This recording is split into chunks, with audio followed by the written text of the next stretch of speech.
Generally क्या होता है कि इस तरह के लोग जो ज़मीन पचाने का जो काम करते हैं, जो लैंड ग्रैबिंग करते हैं जो है, ये ऑर्गेनाइज्ड वे में हो के किसी न किसी तरह से जो लिटिगेशन खड़ा करके, फेक डॉक्यूमेंट्स क्रिएट करके, ज़बरदस्ती जाके प्लॉट मकानों पे कब्जा करके इस तरह से लोग करते हैं।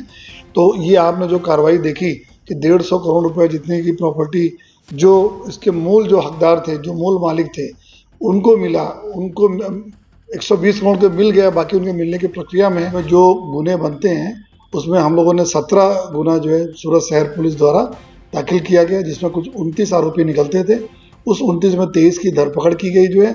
उसमें जनरली इन लोगों ने जो जमीन दूसरे को जो ज़बरदस्ती जो ग्रैब किया था जो है, मकान किया था, फ्लैट्स किया था जो है, प्लॉट्स किया था, इस तरह की जो चीज़ें निकली। तो उसके अलावा जो जब ये पूरी इन्वेस्टिगेशन चल रहा था, जब अर्जियाँ जब से आई, तो उसको जब उसका अर्जी की इंक्वायरी के फेस पे ही लगभग जो है काफ़ी लोगों ने इस कायदा से बचने के लिए उनके ऊपर ऑफेंस रजिस्टर भी होने वाले थे, तो उन्होंने पहले से समाधान करके जो है जो कंप्लेंट थे उनको प्रॉपर्टी वापस कर दिया था। तो ऐसा अगर देखा जाए तो सूरत शहर और अगल बगल सूरत जिले में मिला लें तो हम लोगों ने 120 करोड़ रुपए की प्रॉपर्टी ये ड्यूरिंग इंक्वायरी के समय ही इन लोगों ने जो है जो ग्रैबर्स थे उन्होंने वापस कर दिया था। और उसके अलावा जो गुने दाखिल किए गए उसमें लगभग जो है 25 करोड़ की दूसरी प्रॉपर्टीज़ हैं, जो कि अब कोर्ट की परमिशन लेके वो भी उनको दिया जाएगा। तो कुल 150 करोड़ जितना रुपए के ये टोटल जो है पब्लिक को जो प्रॉपर्टीज़ कुछ मिल गई, बाकी मिलने की प्रक्रिया में है।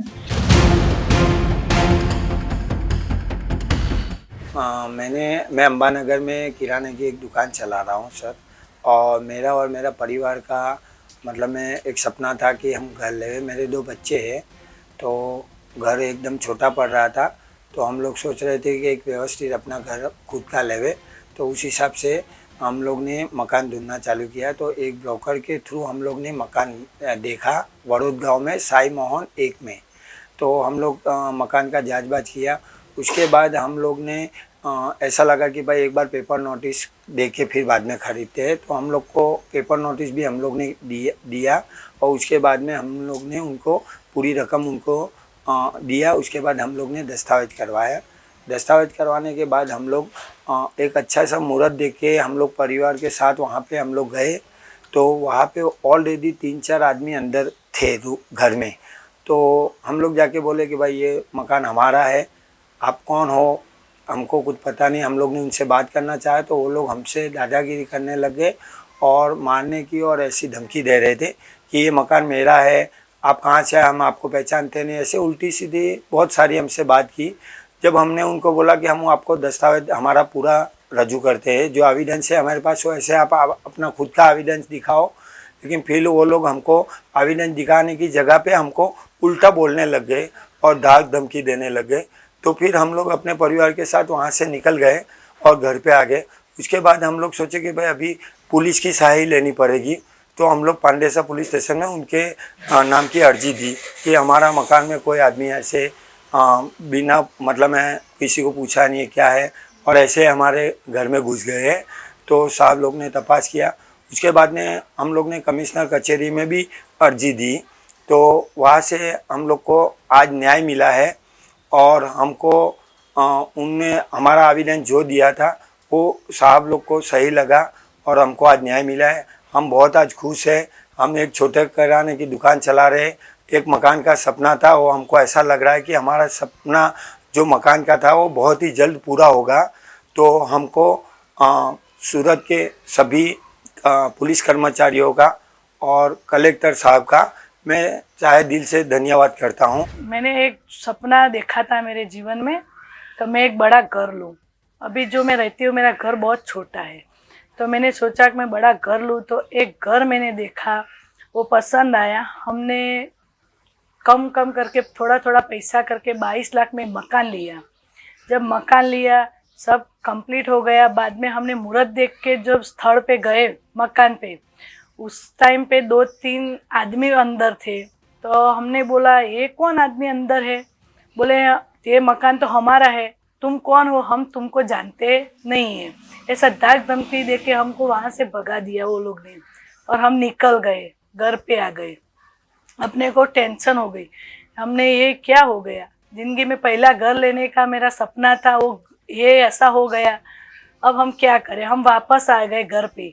उसके बाद हमने बोला पांडेसरा पुलिस स्टेशन में हमने एक अर्जी दिया, एक कलेक्टर साहब को अर्जी दिया कि अपना घर मुझे वापस मिले। रातों की नींद मुझे हरा हो गई कि मेरी ज़िंदगी में पहला एक तो घर देखा, घर लेने का सपना देखा और ये क्या हो गया।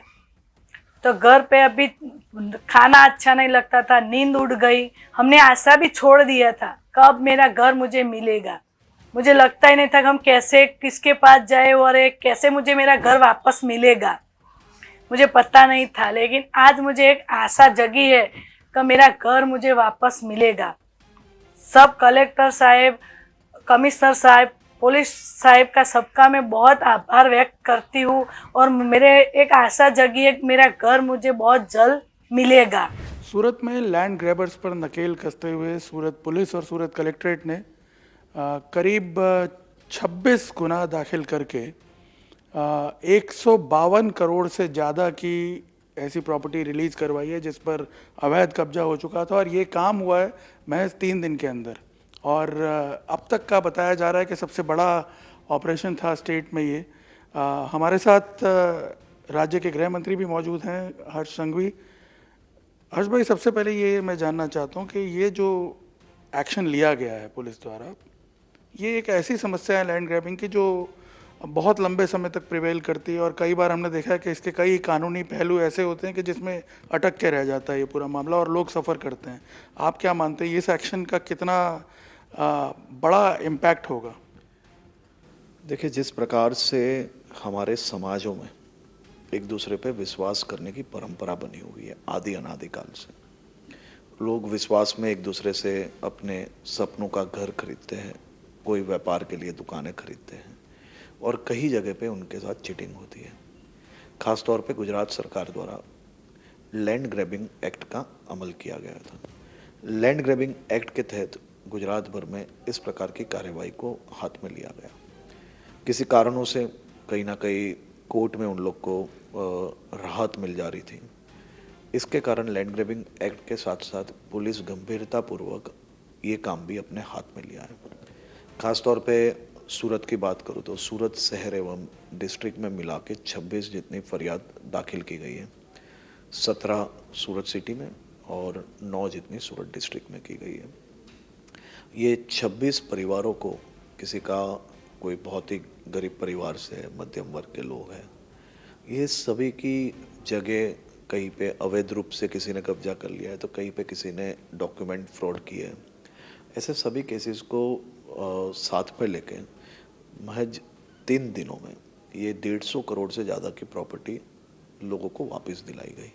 और अगर आप देखोगे, कई परिवार इतनी तकलीफ़ में है, इतने गरीब परिवार लोग हैं, इनको ये न्याय मिलना अपने आप में एक नया जीवन मिलने जैसी बात है। उनके घरों में ये न्याय मिलते ही जैसे दिवाली जैसा त्यौहार हो, ऐसा परिवार में माहौल था। ये तो मात्र जो केसेस हुए वो, उसके अलावा भी इन लोग ने जब ये मूवमेंट चालू की, कलेक्टर एवं सीपी ने साथ में मिलकर, तो ये मूवमेंट चालू होते ही कई लोगों ने आपस में ही समझौता करके जो लोगों का अवैध कब्जा किया था वो भी वापस लौटाना चालू हुआ।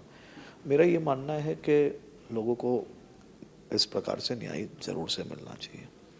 परिवार रात दिन मेहनत करके, सालों साल बचत करके अपने परिवार की परवरिश के लिए, परिवार के साथ रहने के लिए, अपने सपनों का मकान बनाने के लिए कुछ जगह खरीदते हैं और वो जगह पे इस प्रकार के फ्रॉडस्टर्स, इस प्रकार के गुंडे अगर कब्जा कर लेंगे तो उन पे सख्त कार्रवाई करनी ये सरकार की जिम्मेदारी है और वही काम हम लोग कर रहे हैं। हम देख रहे हैं कि जिस प्रकार के हमारे ख़ास तौर पे जो शहर हैं उनके डायनेमिक्स बदल रहे हैं, माइग्रेशन जिस प्रकार से बहुत ज़्यादा गुजरात में हो रहा है, इस तरह के केसेस रेगुलर बेसिस पे सामने आते हैं। हमने देखा है गुजरात सरकार ने जो लैंड ग्रैबिंग एक्ट बनाया आज से कुछ साल पहले, आपको क्या लगता है कितना कारगर साबित होगा? सूरत एक ऐसा एग्जाम्पल है, बट और बहुत सारे शहरों में भी ये समस्याएं तो ये हर जगह पे इस प्रकार की मूवमेंट की जा रही है। कुछ समय पहले ही अहमदाबाद डिस्ट्रिक्ट में इसी प्रकार से मूवमेंट करके कामों को आगे बढ़ाया गया। इसी प्रकार से सौराष्ट्र में भी चल रहा है। नॉर्थ गुजरात में भी ये मूवमेंट को आगे बढ़ाए जा रहे हैं।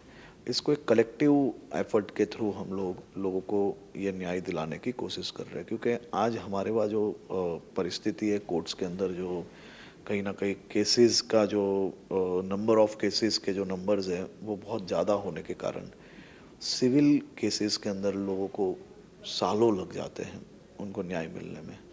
तो उसमें भी कैसे कम समय लगाया जाए, उसके लिए भी हमारे लॉ मिनिस्टर और उनके साथ भी ये बैठ के अवसर हमारी ये चर्चा होती है। और मेरा ये मानना है कि इसी प्रकार से ये तो मात्र एक शुरुआत है, लेकिन मैक्सिमम लोगों को न्याय कैसे दिलाया जाए ये सरकार का प्रयास है। एक आखिरी चीज़ कि जैसे आपको भी पता होगा कि ज़्यादातर इस तरह के प्रॉपर्टी डिस्प्यूट जो होते हैं वो सिविल मैटर्स में कन्वर्ट हो जाते हैं, लेकिन जो नया कानून है उसमें जो प्रोविजंस हैं, आपको क्या लगता है लोगों में कितना विश्वास बैठेगा इससे?